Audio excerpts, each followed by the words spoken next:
Nicolas Sarkozy et David Cameron, le Premier ministre britannique, ont signé un partenariat historique en matière de défense, un laboratoire d'essais nucléaires, une force militaire en commun. Les médias ont analysé ce partenariat comme une solution, un choix dicté par la crise économique. Est-ce que ce n'est pas aussi une manière de s'affranchir des États-Unis, de créer un contrepoids ? Je ne crois pas du tout. Je trouve que les médias ont eu une lecture très pensée unique sur cet accord. Je pense qu'au contraire, c'est le retour de la France dans le giron de l'OTAN et des États-Unis. Autant je ne suis pas hostile à des coopérations militaires ponctuelles et notamment une collaboration sur l'armement, autant je suis totalement opposé à cet accord sur les essais nucléaires. Pour une raison très simple, c'est que les essais nucléaires, le nucléaire anglais dépend totalement des États-Unis.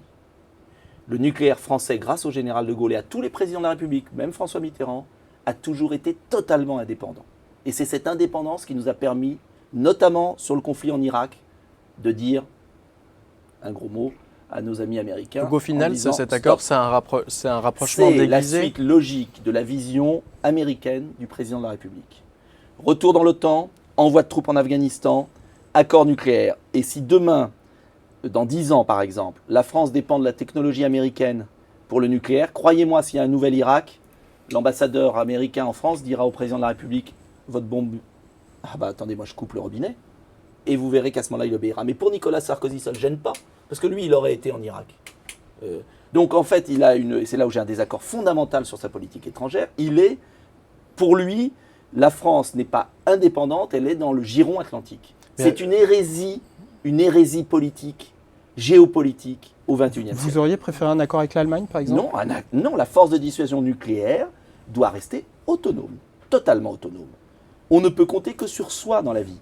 En revanche, qu'il y ait des coopérations sur l'avion de combat, sur le porte-avions, sur tout ça, mais bien sûr.